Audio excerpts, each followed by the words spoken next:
Thank you both so much for doing this. I'm really excited. Yeah, I'm man. excited. Cool. So our podcast is on your guys' journey in music and how you got to where you are now, and obviously collaborating on this amazing remix or this amazing new song. And I'm excited to hear all about it. So, are you both from around the same area or totally different spots of the I globe? think it's nearly the same area. It's 20 minutes by car. Yeah. Oh, So wow. Okay. yeah. So talk to me So about I that a think little bit. for America, it's like being the same city. That's cool. That's so cool. Did you guys know each other growing up? No, no, Oh, wow. no. Okay. Just we just met actually, but we come later to that probably when we started working on the song. Wow. Okay. So, Topic, tell me, how did you get into music?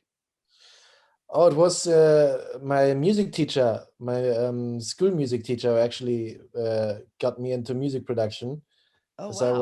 I was never really a music guy. I was more into sports when I was young, and Uh-huh.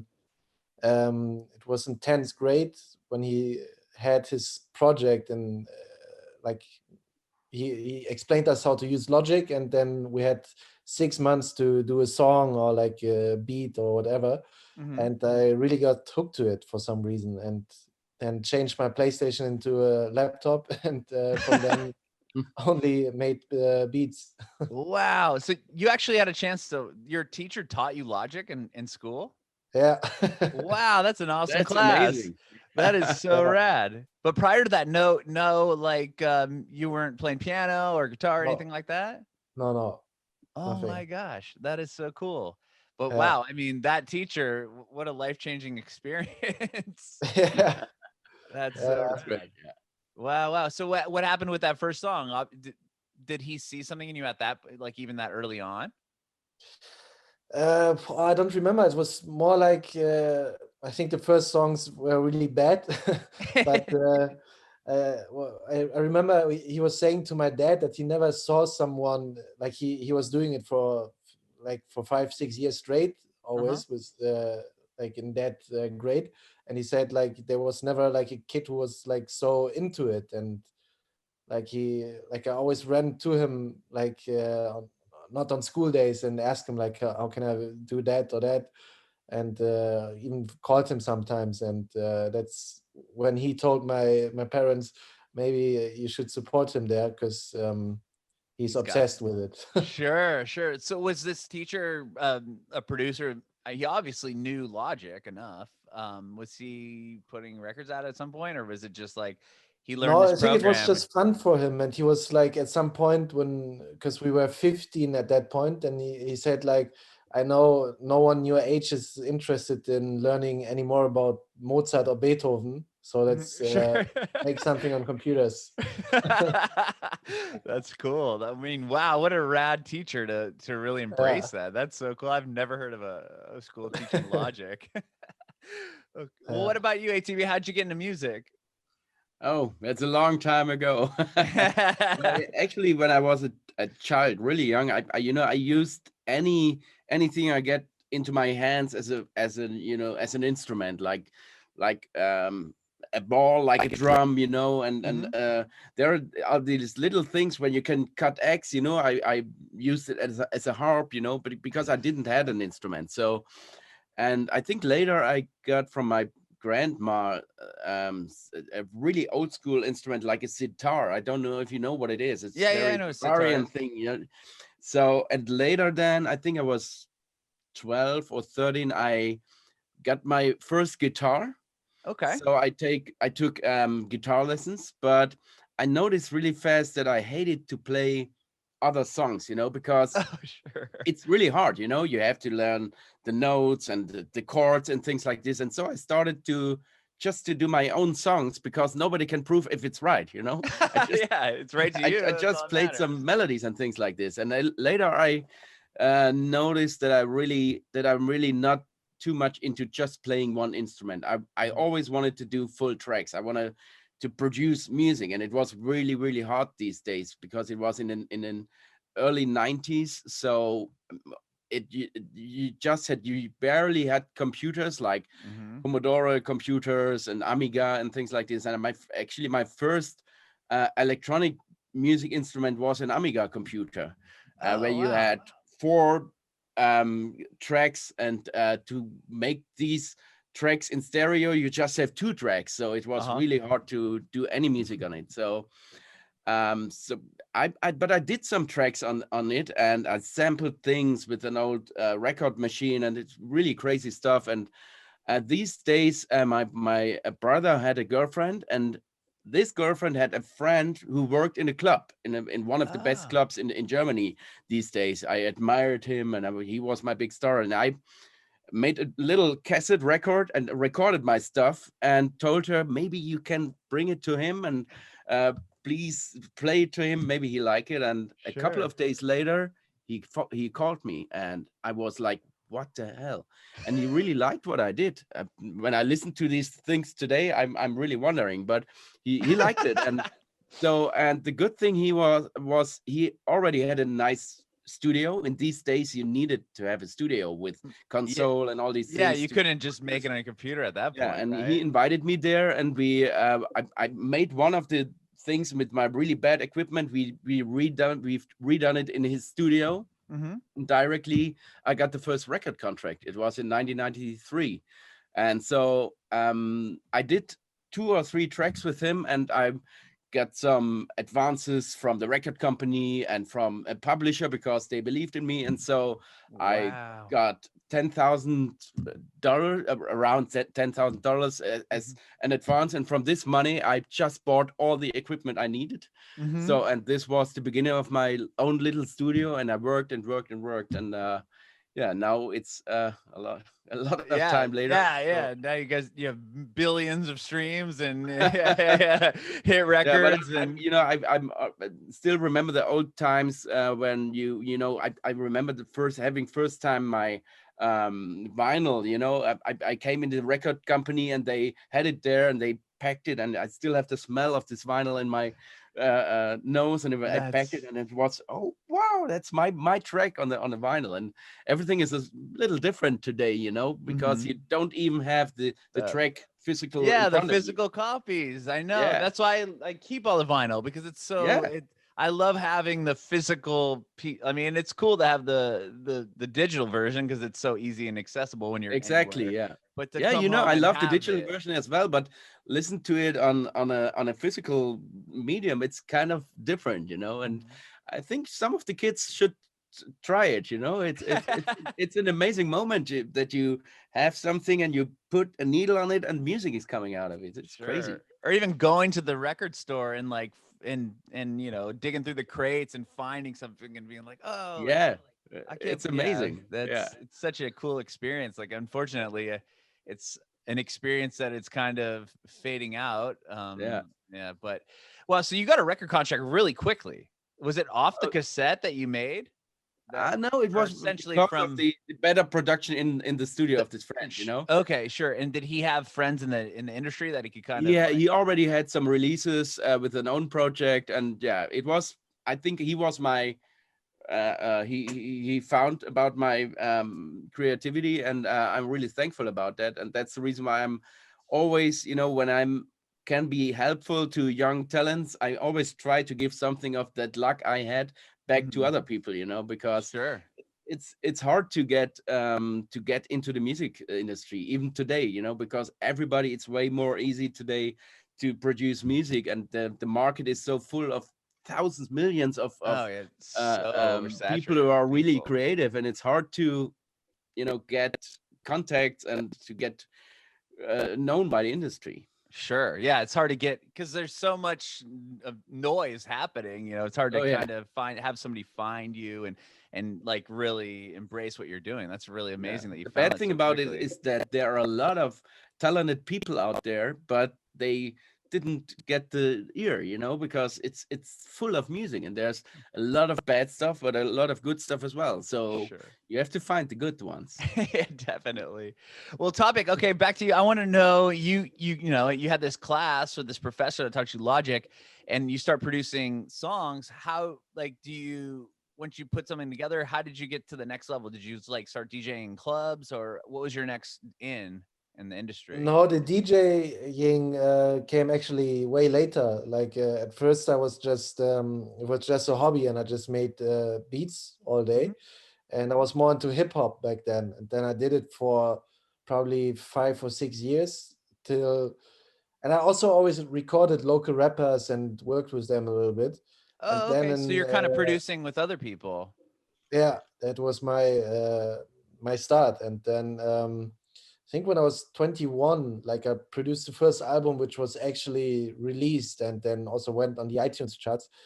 And that was crazy because it was the first time that, because music for me was always like, you can never make money with that, and it's impossible to make a career in that. Mm-hmm. And that was in 2013 when I realized, okay, there's possibilities in that.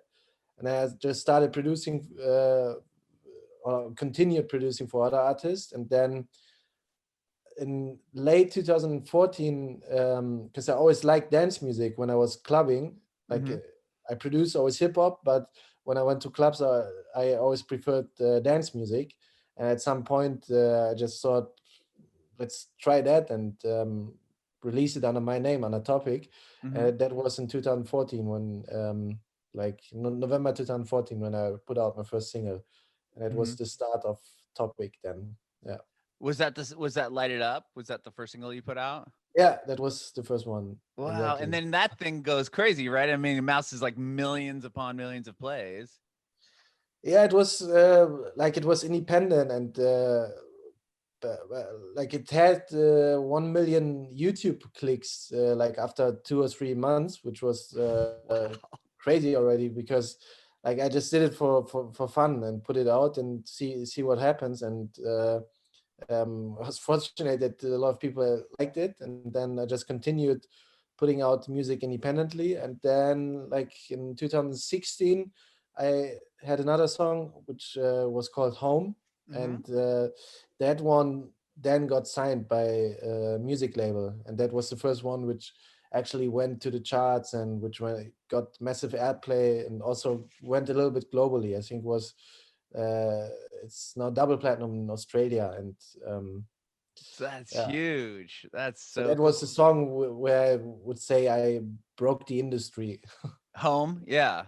Well, Yeah. I mean, getting signed to the label, like I'm sure you had attention, obviously, if you have a million streams or a million plays on YouTube, where labels and people like management people kind of contact you at that point, or was it you still kind of, you said you kept releasing stuff independently. Yeah. Yeah, till then there was not really a major reaching out yet. Mm-hmm. But when Home went, it also went into the charts directly in the German single charts. And then all the major labels, of course, came. Started noticing Also, you. yeah, This guy's then, got something over here. What's he got going yeah, on? That's cool. Well, what was your yeah. first experience in the club, like DJing or club? That must have been pretty different. Yeah, because it was interesting. Even when I started making dance music, I never planned to be a DJ. I just wanted to produce this type Huh. of music. And then more and more people say to me, like, or I got even requests to play at clubs. And then I said, like, yeah, I'm not a DJ. And then, like, I needed some time to get into it, because I remember then I had my first gig at a friend's party. And like, it was so bad. Like, I only tried it maybe 2 or 3 times, and then I played it, and all the transitions were so bad. And after 10 minutes, I said, okay, I better quit. Oh, And said to really? the previous DJ, better you continue. And then I learned it a little bit. Yeah, you picked it up after practice, sure. Yeah.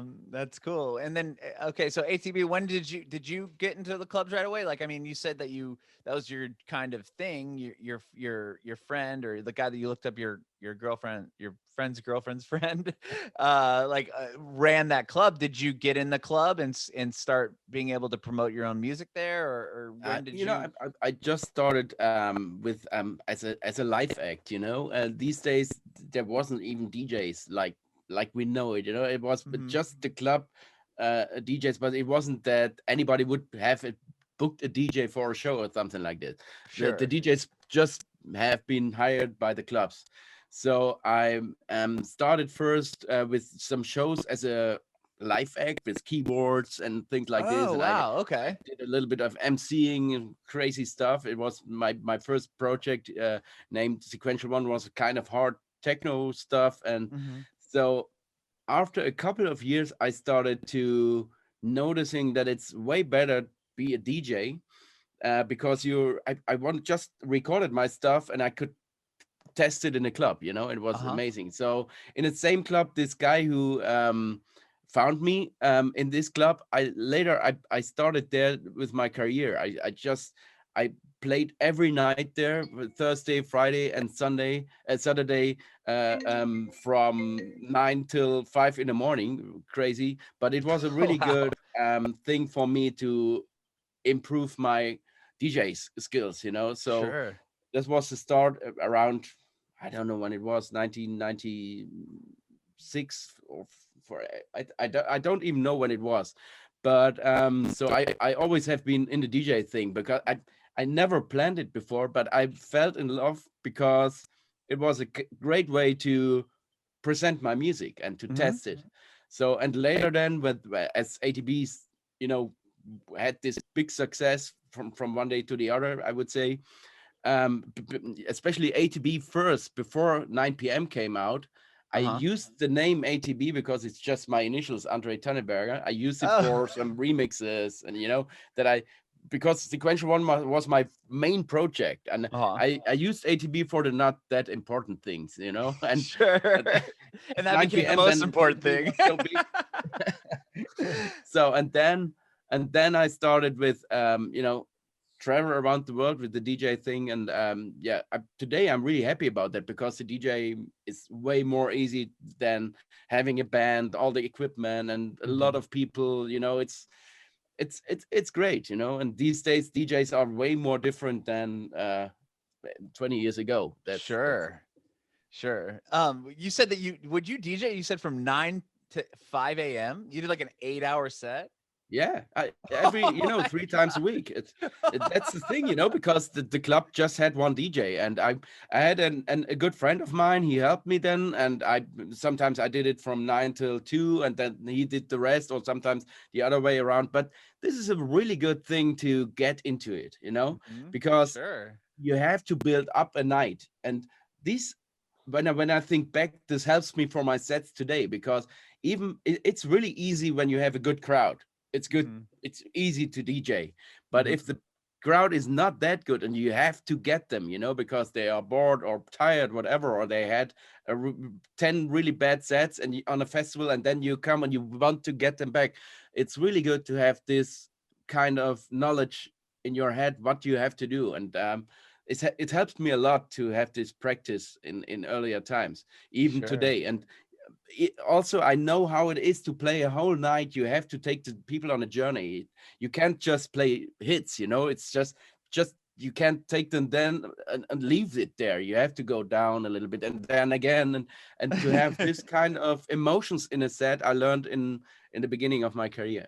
Yeah, yeah, you kind of have to feed the feel the crowd out and everything. Like that must be very difficult nowadays, obviously. Like when you do like live stream events, like I don't know, Topic, have you done any of the live stream stuff? Yeah, I did live stream stuff and also car festivals, and both of Oh, them are. It's so difficult, as you just said. Like on live streams, you have exactly zero reaction from any yeah. crowd, and when you have cars in front of you, the only reaction is car honkings, and that can also mean something good and something bad. So Right, you don't know. You're like, are uh, they honking because uh, they like it or because they want me to stop? yeah, Yeah, that's well. To be I want honest, so I yeah, don't, I haven't played one really DJ set per stream because I can't stand it. I need crowd, So what I did, I doing every year I do shows in his planetarium. uh-huh. But the typical ATB fan knows about the music. I have a second heart for ambient stuff, you know. And on my albums, I always have a second CD with ambient stuff on it, and I do shows with this really relaxing ambient stuff in a planetarium. Mm-hmm. And I streamed one of these shows because this is more natural to me, you know. I did some live music there, and with a friend, and we did some nice streaming deep space things. Yeah, I And love the visuals. I watched it for a little bit. yeah, so this is way more my thing. I can't stand in front of the decks, you know, and look stupid. I don't like it. I can't stand see myself like this, you know, and all the time, and you see there's no crowd, and then I feel crazy. I can't stand it. So I of course a lot of fans would love to see that, you know, but Mm-hmm. I just can't do the things I'm really 100% behind it. And I'm not, I don't have fun playing a set in front of a wall and in front of a camera. So I think people would recognize that I'm not really into it, and I don't want to do it drunk. Right. There you go. There you go. Okay, now it's good. Let's party. I love I love that video you did though. I mean, it's so rad with all the like the world visuals and like Yeah. everything going on. And yeah, so you're in a big planetarium, you said? Yeah, I do it every year. In the meantime, it's 2 weekends. It's we did 8 shows, Mhm. and because it's limited to 200 people each show, and so but it's amazing. It's like it's a way different world. You know, I'm having keyboards. I'm doing some things Mhm. live.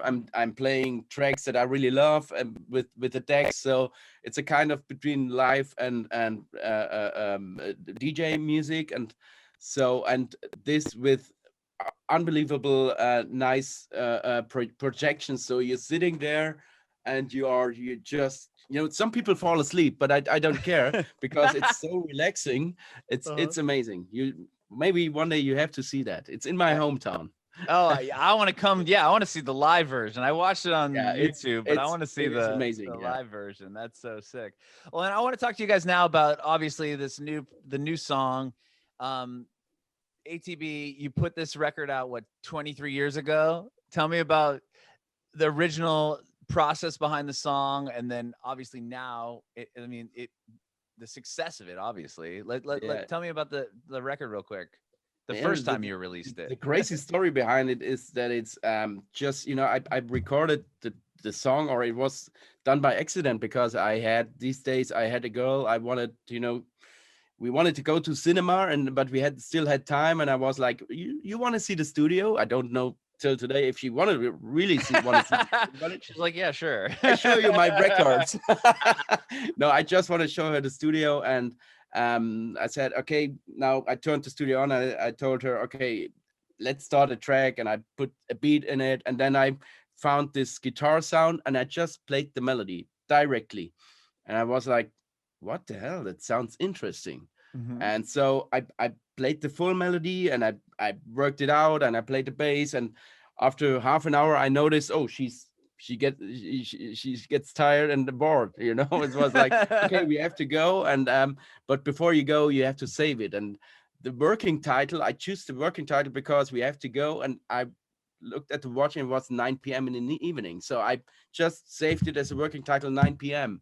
So that was the reason why it's 9 p.m. So, and one day later, I just wanted to go back into the studio because I noticed it's a great track. I worked it out and put the sample, this Till I Come sample, into it, and the rest is history.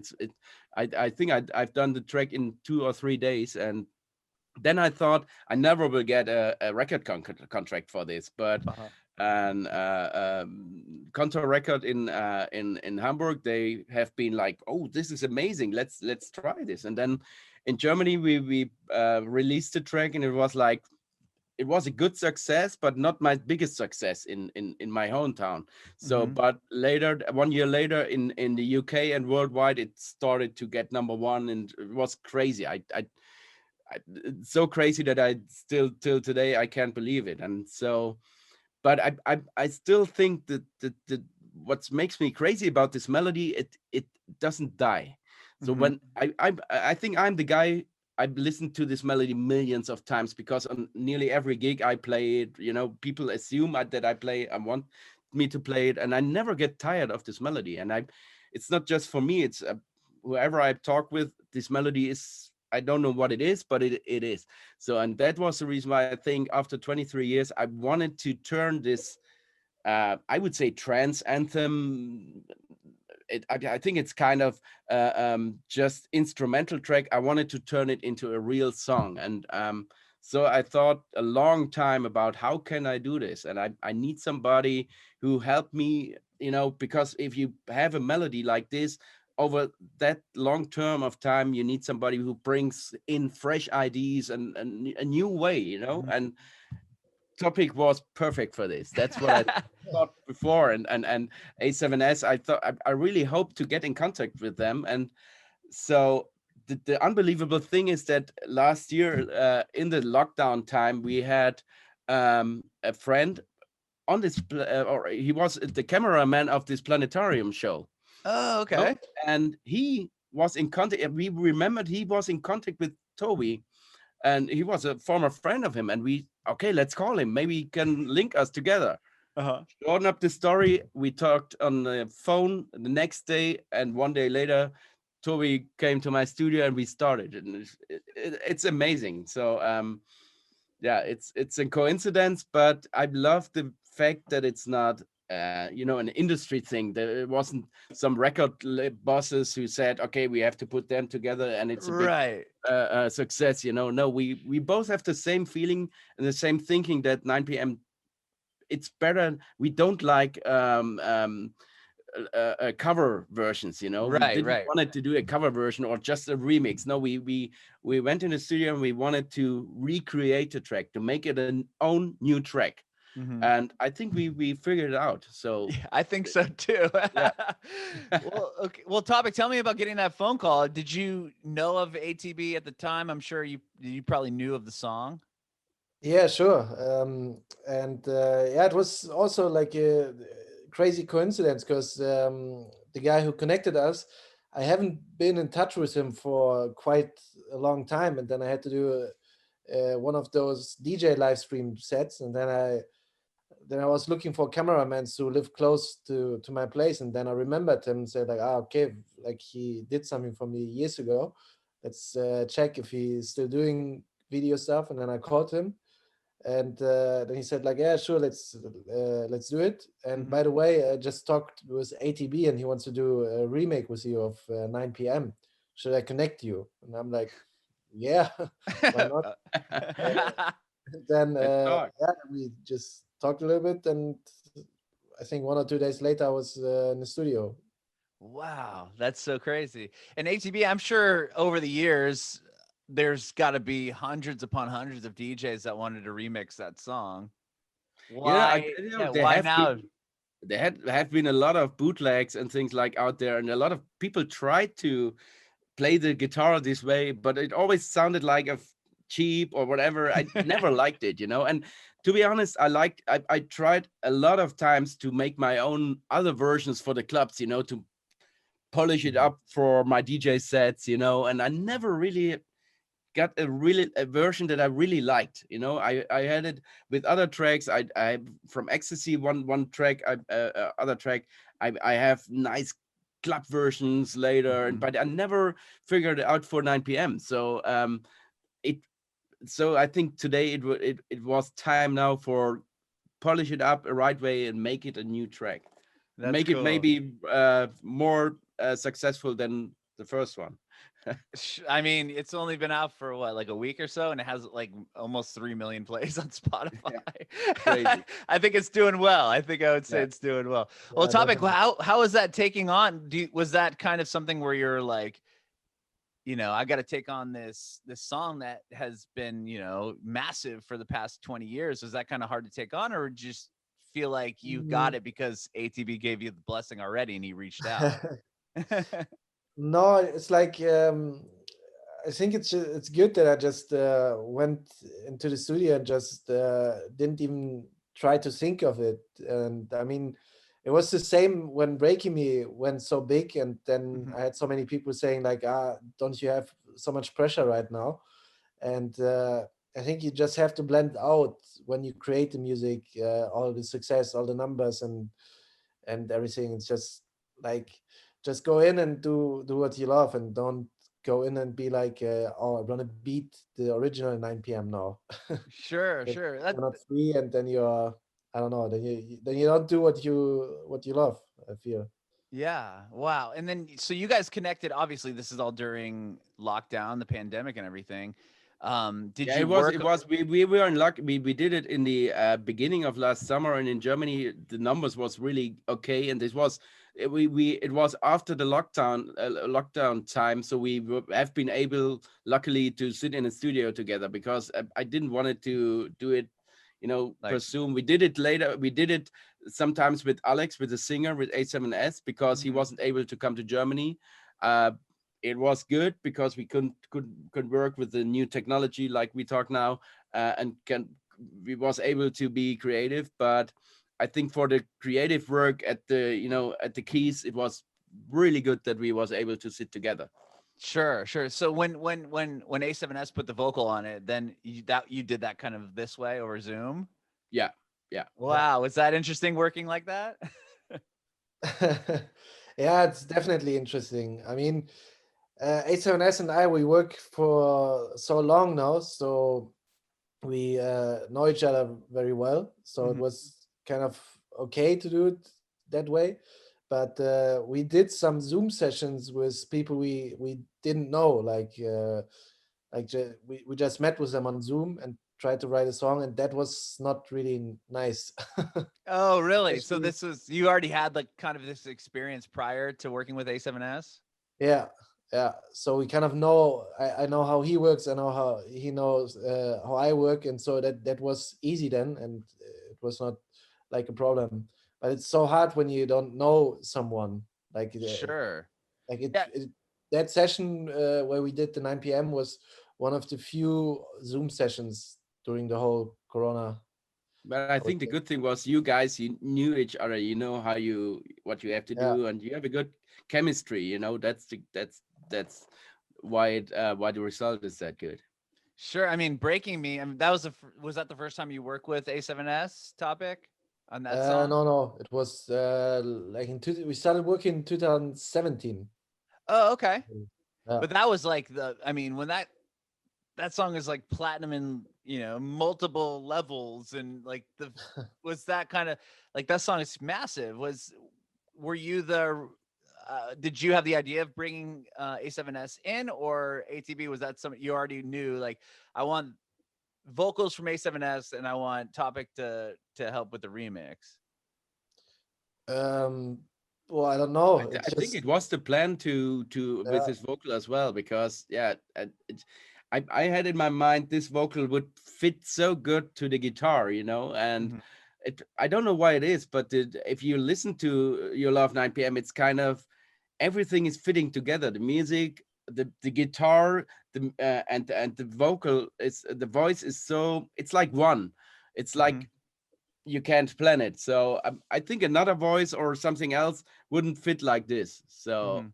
I was happy that Alex also was into the idea, and that we was able to get it happen.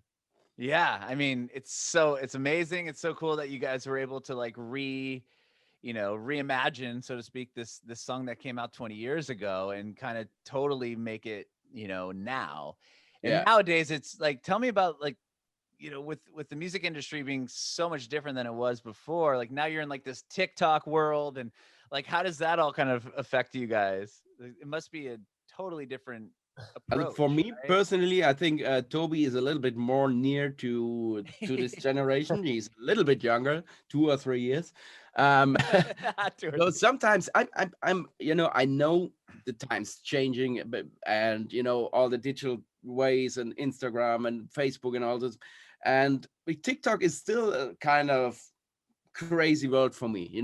So, Mhm. but I know it's a part of the social industry today, and but I never would go and say, okay, I'm doing a track right now just for being successful on TikTok, you know, Sure, or like to do a little thing and it can be played there. I want to do music, you know, and what happened to the music later, I don't care, you know. It can be in the radios. I love it to have it in the clubs, at the festivals, and if there is a part in the music with TikTok likes, it's a TikToker, I'm happy with that, you know.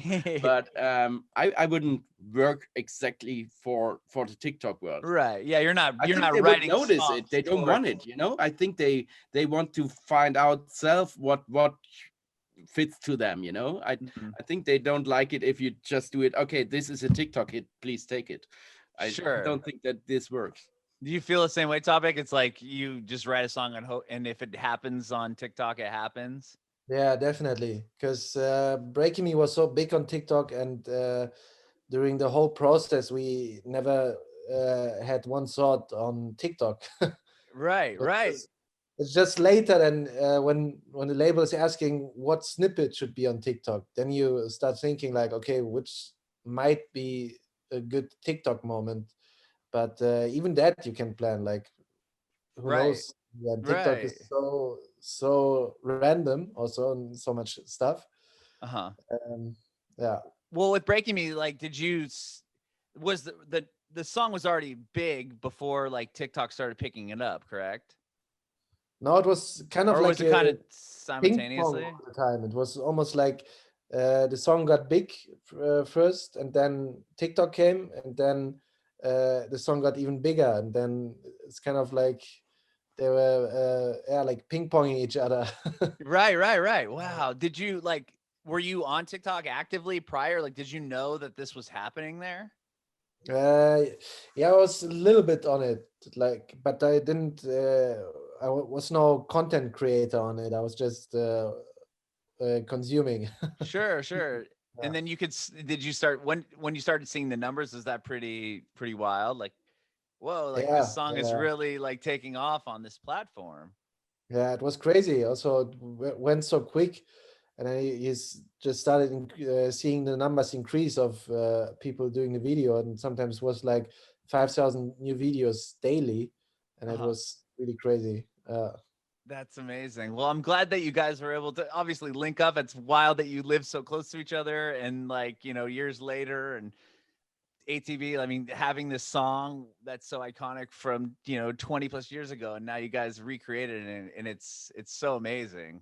Yeah, It's such a and cool I thing. like that it's real. You know, it's not an constructed by any record company or something like that. Sure. Yeah. We had the idea and we made it happen. So I always like it, the real personal things. So yeah, That's amazing. It's amazing. And thank you guys both for being here and chatting with me today. I really appreciate it. thank you. Um, Nice talk Thank to Yeah, you. you. I have one Amazing. question left, and I want to see if I can get an answer from both of you. I want to know if you have any advice for aspiring artists. You Um, know, okay, yeah, you. no, yeah, I would say what I've noticed when I look back now on time, that I was sometimes a bit frustrated, and then I stopped making music, and those stops really like were kind of like a little, not setback, but after when I picked up again making music, I had to relearn a lot of stuff, and that's why I think consistency is really the key. And if you just keep on making music on a weekly basis, I think you're just getting so much better and better all the time. That's Yeah, awesome. and always try to be original. That's also what I always tried, and especially these days when you go on Spotify, like so many dance playlists, they are using the exact same sounds all over again, do the Mhm. same bass rhythm, and this is kind of hard to stick out when you have already so many songs using those sounds, and then like you're not getting like a viral thing when you just make what, I don't know, 50 people before you already did. Mhm. I love that. ATV, what is your advice? My advice is find out why you want to do music. You know, is it because you want to have the girls or the guys, or you want to be rich or famous or something like that? You know, I sometimes young kids come to me and they say, you know, I want to be famous or I want to have success. So give me some advice. And I say, first advice, don't want to be famous. Don't plan to have success. Just do the music from your heart because you want to do music. Even if it's, you start with 10 people who maybe like your music, or if it's just your parents or your friends, you know, but this is a good start. So, but just do it for yourself and for these guys, not for being famous one day, because it's hard to get famous and it's not worthing, you know. It's not about, this is not why you do music. It's, first of all, you do it for yourself because you love a track. And the more people aiming to be famous, then more it's hard and maybe not reachable. That's what I think.